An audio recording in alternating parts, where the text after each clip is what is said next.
20 June থেকে শুরু হতে যাচ্ছে কোপা আমেরিকা। কোপা আমেরিকার আগে জুন মাসের 9 ও 13 তারিখে শুরু মেক্সিকো ও আমেরিকার সাথে ম্যাচ আছে ব্রাজিলের।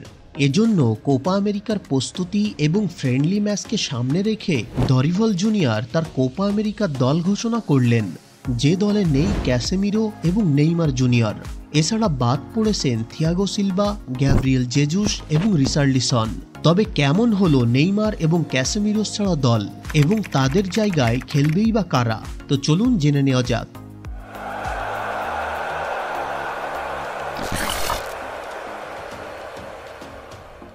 গোলরক্ষকের পজিশনে অ্যালিসন বেকার, এডারসন এবং বেন্টোকে সুযোগ দিয়েছেন দরিভাল।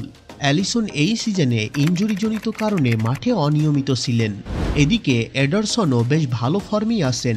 বেন্টোও ফ্রেন্ডলি ম্যাচগুলোতে নিজেকে দারুণভাবে মেলে ধরেছিলেন। তবে আমাদের মনে হয় এডারসনকেই গোলরক্ষকের পজিশনে সুযোগ দেওয়া উচিত, কারণ রেগুলার পারফর্মার হিসেবে বর্তমানে এডারসনই বেস্ট। ডিফেন্ডারদের মধ্য থেকে বাদ পড়লেন থিয়াগো সিলভা, যদিও অনেক দিনই জাতীয় দলে নিয়মিত না তিনি।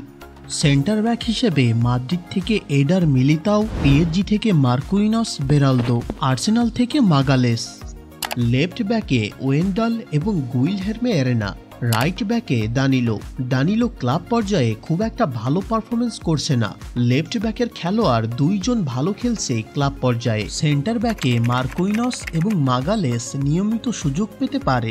রাইট ব্যাকে দানিলো এবং লেফট ব্যাকে ওয়েন্ডাল নিয়মিত সুযোগ পেতে পারে।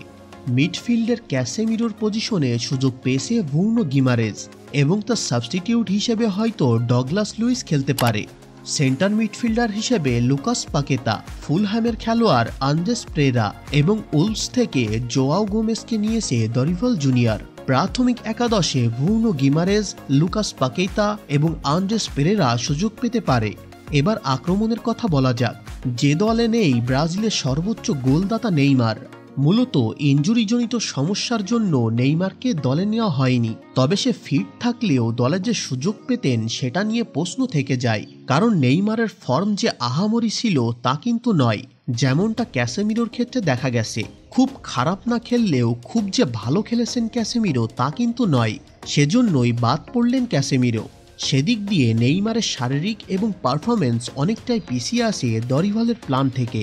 ফরওয়ার্ডে আছেন ভিনিসিয়াস জুনিয়র, রদ্রিগো, বার্সেলোনার রাফিনহা, এনরিক, আর্সেনালের মার্টিনালি। নতুন মুখ পোর্টোর ইভানিলসন এবং জিরোনার স্যাভিও। ইভানিলসন এই সিজনে দারুণ ফর্মে আছে। পর্তুগালের লিগে 24 ম্যাচে গোল করেছেন 13টি এবং অ্যাসিস্ট 5টি। চ্যাম্পিয়ন্স লিগে 7 ম্যাচে 4 গোল এবং 1টি অ্যাসিস্ট করেছেন।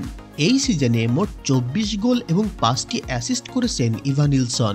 জিরোনা স্যাভিও এই সিজনে 38 ম্যাচে 10 গোল এবং 9টি অ্যাসিস্ট করেছে। তার মার্কেট ভ্যালু 40 মিলিয়ন ইউরো। ফরওয়ার্ডে প্রাথমিক একাদশে সুযোগ পেতে পারে ভিনিসিয়াস, রদ্রিগো এবং রাফিনহা। মাঝে মাঝে এনরিক হয়তো প্রাথমিক স্কোয়াডে আসতে পারে। তো ব্রাজিলের এই একাদশ নিয়ে আপনার মন্তব্য কি কমেন্টে জানিয়ে দিন এবং এই স্কোয়াডকে 10-এ কত পয়েন্ট দিবেন সেটাও জানাবেন। আমাদের মতে 7 পয়েন্টের যোগ্য দলটি, আপনারটাও কমেন্টে বলে দেন। তো কথা হবে পরের ভিডিওতে, ততক্ষণের জন্য চ্যানেলটি সাবস্ক্রাইব করে সাথে থাকেন। Bye bye.